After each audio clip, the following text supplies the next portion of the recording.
Oke guys, kembali lagi bersama saya di channel Demos. Pada kesempatan kali ini saya akan memperbaiki AC LG dual inverter ya, yang mengalami permasalahan unit AC-nya tidak dingin, tetapi dicek dengan aplikasi Smart Genosis dia tidak ada terlihat kode error ya. Nah, dari hasil diagnosisnya dia tidak ada error.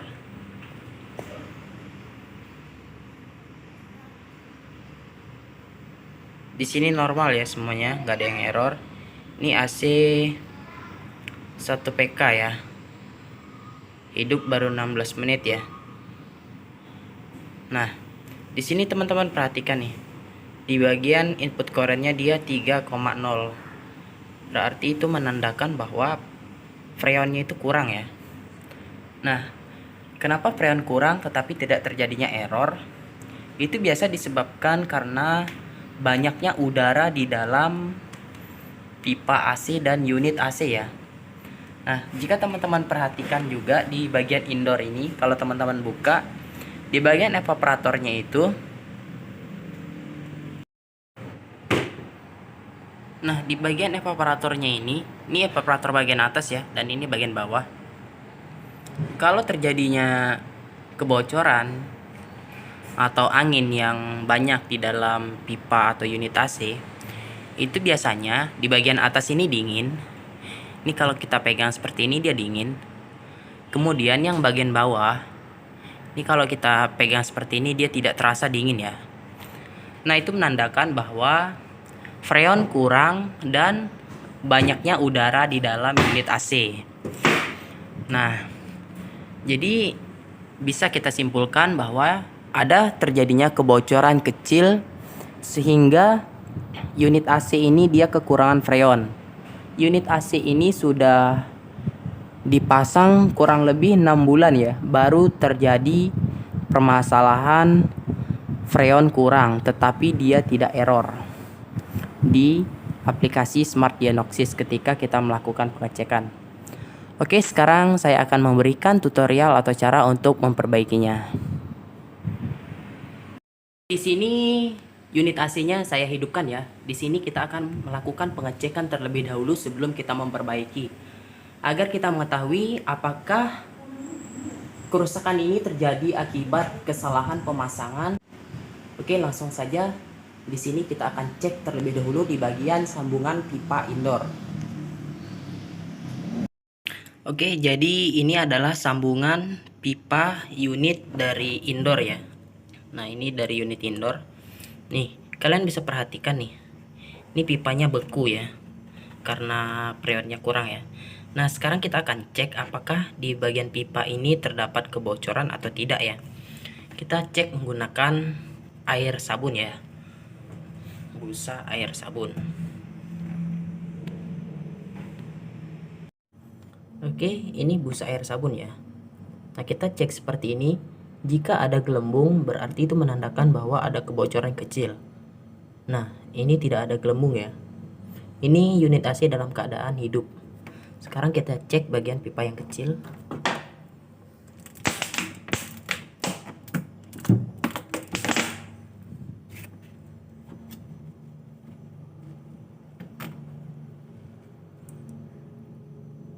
Oke, di sini di bagian pipa yang kecil juga nggak ada gelembung ya. Berarti sambungan dari unit indoor ke pipa ini normal. Sekarang kita akan melakukan pengecekan di bagian sambungan pipa ke unit outdoor. Ini kita kasih busa ya.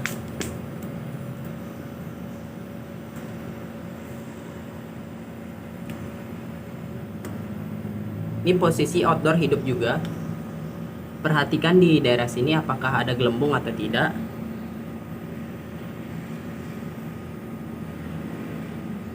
Nah, di sini nggak ada yang gelembung ya, nggak ada gelembungan. Berarti tidak ada yang bocor di bagian pipa yang kecil. Selanjutnya kita akan cek di bagian pipa yang besar.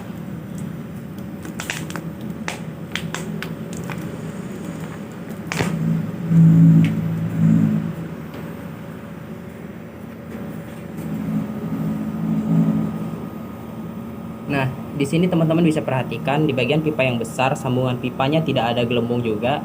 Berarti ini untuk kebocoran tidak ada ya. Nah, mungkin teman-teman mengalami kebingungan setelah melakukan pengecekan seperti ini tidak terdapat kebocoran ya, tidak ditemukan kebocoran, tetapi freonnya itu kurang. Nah, daerah sini juga nggak ada yang bocor ya. Nah, teman-teman bisa perhatikan ini nggak ada yang bocor. Tapi kenapa bisa freonnya kurang? Nah, itu jadi pertanyaannya.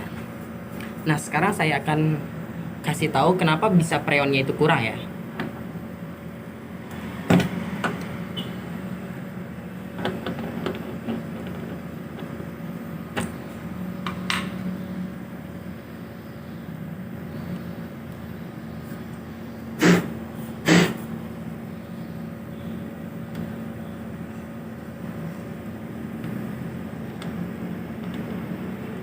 Nah, di sini teman-teman bisa perhatikan di bagian keliling ini apakah terdapat bekas freon atau tidak.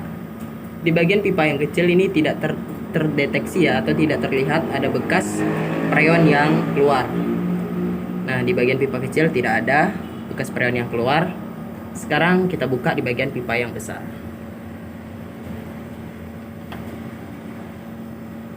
Nah, di sini teman-teman bisa perhatikan ya.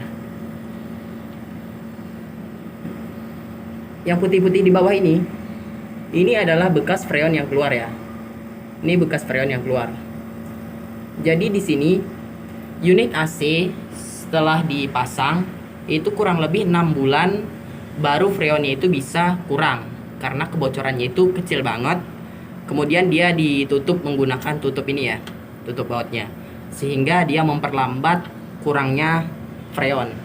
Tetapi jika kebocoran terdapat di bagian pipa, sambungan pipa, baik dari indoor ataupun outdoor, itu kurang lebih dia akan ketahuan sekitar 3 hari atau sampai 1 minggu.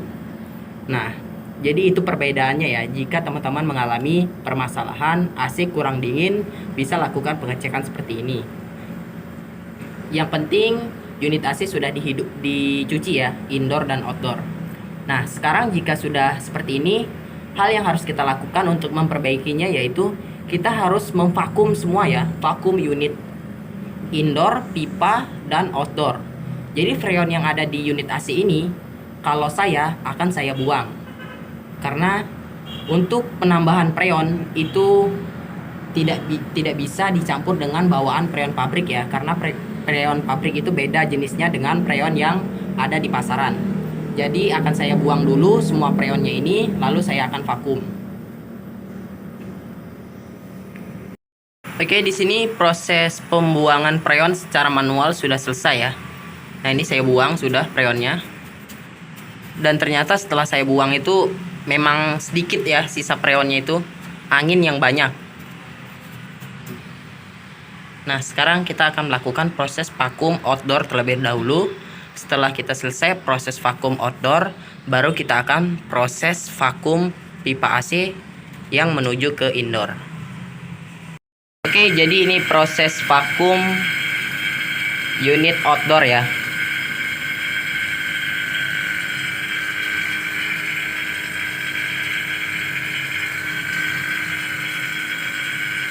Oke, selanjutnya saya dari sini ya. Jadi saya gantian habis dari sini habis ke sini. Karena pompa vakumnya kecil. Nah, jadi kenapa saya melakukan seperti ini? Karena pertama pompa vakum saya kecil, kemudian yang kedua itu di bagian kompresor ada valve ya, valve dia buka tutup. Jadi valve-nya itu dia mendorong ya. Ketika ada hisapan atau dorongan dia akan terbuka. Setelah selesai vakum outdoor ya, dia sudah ke minus 30. Sekarang teman-teman tutup ya semuanya ini. Ini tutup pakai kunci L ya. Tutup, ini juga tutup ya. Selanjutnya kita akan pasang pipa AC-nya. Pipa AC-nya akan kita pasangkan ke sini ya. Oke, setelah sudah dipasang, di sini kita akan melakukan vakum di bagian pipa ya. Jadi kenapa ini pisah-pisah? Mungkin teman-teman bingung ya. Nah, saya vakumnya sendiri-sendiri itu agar ketahuan nanti, siapa tahu ada kebocoran yang lain ya. Kalau ada kebocoran yang lain itu akan terdeteksi di bagian manipul ya. Dia tidak bisa mencapai ke minus 30 di bagian manipul. Jadi tadi di outdoor sudah kita vakum ya, dan itu bisa mencapai ke minus 30. Sekarang kita akan vakum ke pipa AC dan unit indoor. Apakah dia mau ke minus 30 atau tidak. Jadi ini hanya memastikan ya.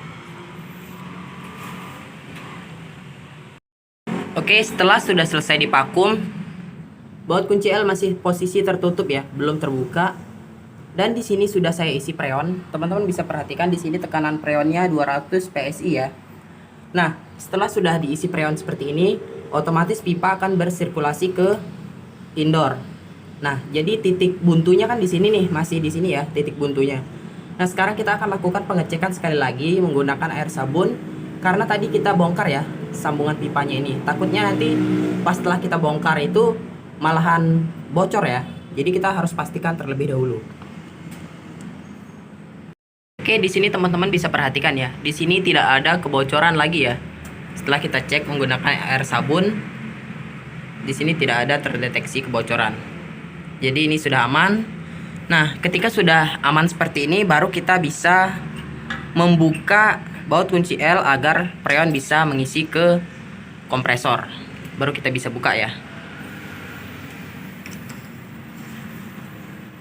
Oke, setelah di sini sudah dibuka ya, baut kunci L-nya ini setelah dibuka.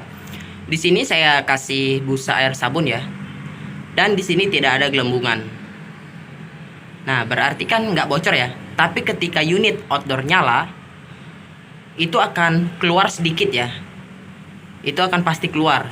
Karena saya sudah pengalaman ya untuk memperbaiki yang bocor seperti ini. Nah, teman-teman bisa lakukan pergantiannya ini. Teman-teman bisa ganti. Kalau tidak mau mengganti, teman-teman cukup beli o-ring seperti ini ya. Mungkin di tutorial saya sebelumnya sudah saya bagikan ya. Nah, ini o-ringnya. Jadi o-ringnya ini kita taruh di bagian penutup bautnya ya, seperti ini nah. Jadi fungsinya ini agar menahan freon itu tidak keluar ya. Jadi ketika dia bocor, dia keluar di bagian sini kan tertutup ya.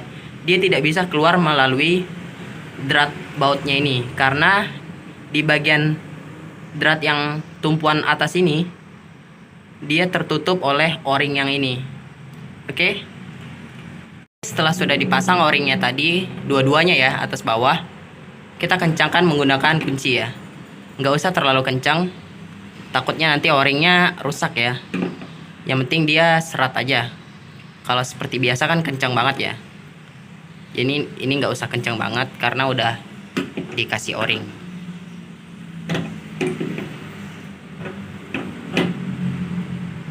Oke, cukup. Nah, selanjutnya baru kita lanjutkan dengan pengisian freon ya. Jadi unit AC-nya ini harus kita nyalakan. Karena di sini sudah saya isi manual sampai ke tekanan ya kurang lebihnya hampir 200 ya. Sekarang kita akan hidupkan unit AC-nya.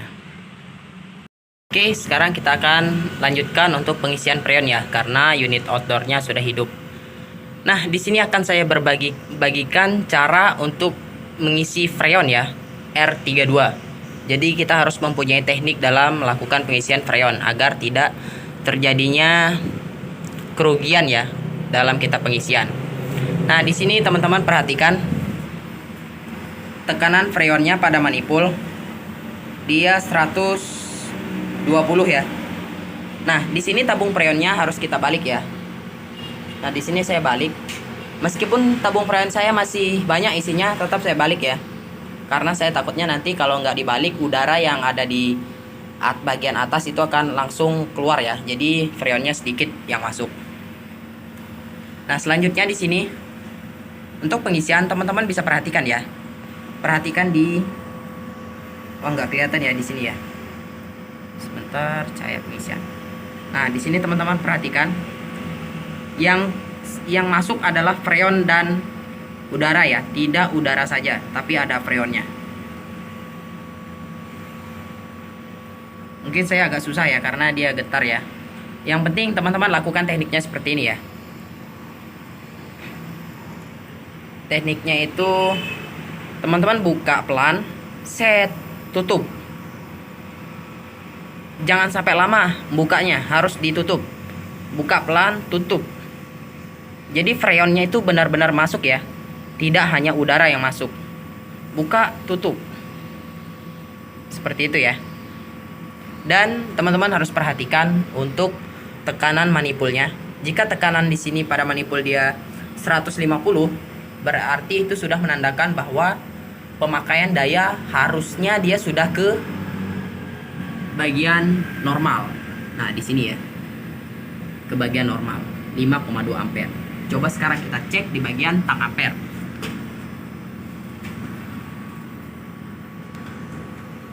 Di bagian tang ampere dia 4,8 ya.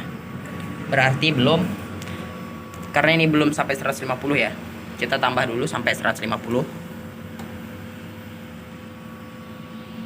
Di sini teman-teman bisa perhatikan, di sini sudah tekanan PSI-nya 150 ya. Wah, gelap cuy. Nah, ini sudah 150 tekanan PSI-nya. Sekarang kita cek untuk pemakaian dayanya. Dia 5,1, 5,16 ya. Hampir mendekati 2. Nah, jadi ini nggak masalah ya. Tinggal kita tambah sedikit aja. Nah, itu tinggal kita tambah sedikit. Dia sudah ke 5,3. Jadi ini normal karena di sini untuk pemakaian dayanya dia minimal daya normalnya itu 5,2 dan daya maksimalnya 5,9. Nah, jika di sini selisihnya jauh ya, tekanan pada manipul ini sampai 200, sedangkan di bagian tang ampernya itu baru mencapai 5,2, itu berarti menandakan bahwa kompresor teman-teman sudah mengalami lemah ya untuk tekanannya.